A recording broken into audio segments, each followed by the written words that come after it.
What can I even say? Seriously, where do I even begin? This chapter is absolutely insane. Legendary, shocking, and packed with incredible details. You wanted Emu? We've got Emu. You wanted Shanks? He's here too. You wanted Gaban? He's here as well. Looking for shocking moments? This chapter has plenty of them. Seriously, this chapter is loaded with reveals from beginning to end. Honestly, I could spend 30 minutes talking about these leaks alone, but I'll save that for the full review. In this video, we're going over the first spoilers for One Piece, Chapter 189. If you're excited, don't forget to leave a like, drop a comment, and let's get started. The chapter is titled, King of the World. Short, simple, and its meaning couldn't be any clearer. King of the World himself, none other than Emu. The cover page shows Nami scolding Luffy, Zoro, and Sanji after they've somehow been turned into monkeys. How did that even happen? Well, that's not important right now. Let's get into the actual chapter. The chapter begins with Emu revealing a brand new weapon called the Sea Sword. Yes, you heard that right. Emu stabs Luffy once again, then pins him to a tree, using both the Sea Ruler's sword and Bovu's sword, essentially crucifying him. Hold on. This is a detail we definitely shouldn't overlook. Emu specifically summons a new weapon called the Sea Ruler's sword. That tells us something very important. Sea Ruler and Zaza, the Rain Ruler, are not the same entity. I previously thought they might actually be the same character since both titles are closely connected to water. But this chapter confirms they're two completely separate rulers. Honestly, it's getting a little confusing. There are so many rulers now that it's hard to tell whether they all existed from the beginning, or if only the 4 rulers mentioned in Harley's texts in Chapter 2087 are the original ones, with the others being introduced later. At this point, hard to say.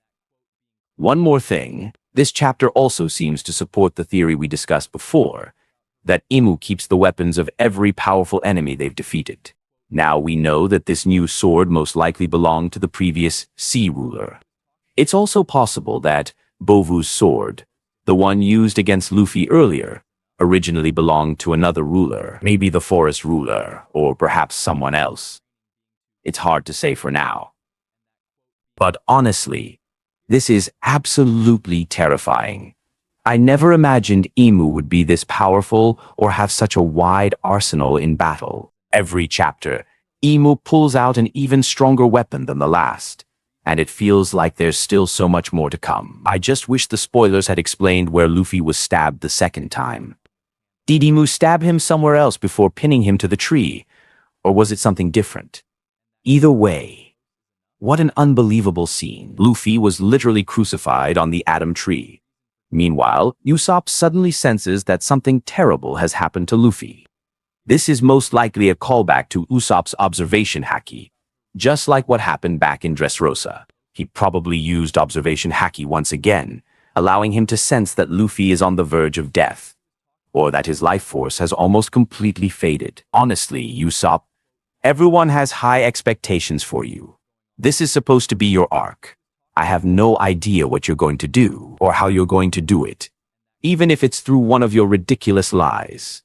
But one thing is certain, you deserve a huge moment before this arc is over. Just imagine this. Somehow, Emu gets driven out, and the giants end up believing that Usopp was the one who defeated Emu and saved their homeland. That would finally make him the true great warrior he's always dreamed of becoming. Anyway, the ice-trapping Gunko has finally melted, but she still hasn't regained consciousness, which makes sense. Her body temperature is still extremely low, so she'll probably need some time before waking up. Then Loki remembers a conversation he had with Shanks on the day Harold died. Shanks warned Loki that the world government was preparing for a coming war, and that their true enemy would be the king of the world. Seriously, Oda. What is going on? Why does everything have to be wrapped in so much mystery? Just give us a straight answer. How does that even make sense? How are Emu and the world government preparing to fight the king of the world? The king of the world is Imu. You've been saying that all along. You even said it in the previous chapter when Luffy was fighting Imu. It was King of the World Imu versus Emperor Monkey D. Luffy. So how can they possibly be preparing to fight the King of the World? Then who is this King of the World? Is it Teach because of his connection to Davy Jones? I honestly have no idea. At this point, Oda is seriously driving us crazy. And here I was, confidently saying the title was simple and obvious, that King of the World clearly referred to Imu. Now it looks like maybe it wasn't referring to Imu at all.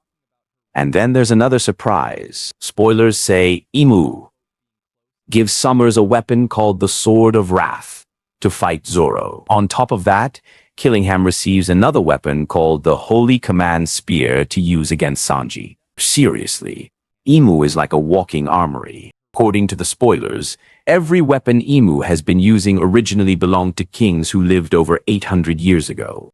Unbelievable. Even this theory ended up being true, and we originally threw it out there as nothing more than a wild guess. We speculated that Imu might be able to summon all the weapons surrounding the empty throne, the very weapons that once belonged to the 19 kings. And somehow, it actually turned out to be true. But does that solve the mystery? Not really. Not really, because Imu also summoned a weapon called the Sea Ruler's Sword. Does that mean the Sea Ruler was one of the 20 founding kings of the world government? Honestly, that would be a very strange revelation. Just imagine if these rulers were actually among the original founders of the world government and were later betrayed and killed.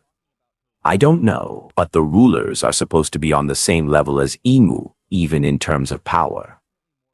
It was ruler versus ruler. Joy Boy fought Imu as an equal, and I would assume the former war ruler was just as powerful. So who exactly is this sea ruler? Was he really one of the 20 founding kings, only to be overthrown and killed later? This is getting more and more confusing. Anyway, the chapter ends with Imu preparing to finish Luffy off using a new weapon called Shinkian's axe. But at the very last second, Gaban appears and blocks Imu's attack. That's what I'm talking about. The left-hand man of the Pirate King. Finally! Honestly, I was really disappointed with how underwhelming Gaban's role had been so far. This is a legendary character who carried so much weight in Elbaf, and even in the flashback. There's no way his role should end after being taken out by Gunko, but now, he's finally back. And look at this. Imu is now using Shinkian's axe. Honestly, I'm not even sure I'm pronouncing the name correctly. But once again, he's summoned yet another new weapon. This guy is insane. It feels like he pulls out a new weapon every 5 seconds. And here's the interesting part. Imu summons an axe, while Gaban is also known for fighting with axes. That almost feels like Oda is hinting at an upcoming fight between Gaban and Imu in the next chapter. Just imagine that for a second. Gaban versus Imu. Be honest. Did anyone actually expect that? Now here's the twist. The name Xingqian's axe comes from the legendary Chinese warrior Xingqian, who continued fighting the Yellow Emperor even after losing his head. In Chinese mythology, he symbolizes perseverance and never giving up. And now we're looking for a fight. Gaban versus Imu. Gaban is still injured. I seriously doubt he recovered that quickly, so he's most likely fighting while still wounded. Could he actually die here? Maybe. If this arc is building toward a major sacrifice, Gaban could very well be the one. It's entirely possible that Imu ends up killing Gaban. But if that's how his story ends, dying while facing Imu would be a legendary ending for a character like Gaban. I know Gaban is nowhere near Imu's level, but just like Oda extended Loki's fight, I hope he gives Gaban's fight some time to shine as well. At least Oda. Let Gaban land a few solid hits. Maybe even earn a few words of praise from Imu. This chapter is absolutely insane. Seriously insane. And as for Emu's weapons, it's now been confirmed that they originally belonged to the 19 kings. Now, about the next chapter. There won't be a new chapter next week, just so you guys know. Honestly, these constant breaks are getting really frustrating. But it is what it is. There's nothing we can do about it. Anyway, that's all for today's video. If you enjoyed it, don't forget to leave a like and drop a comment. Thanks for watching, and I'll see you all in the next chapter.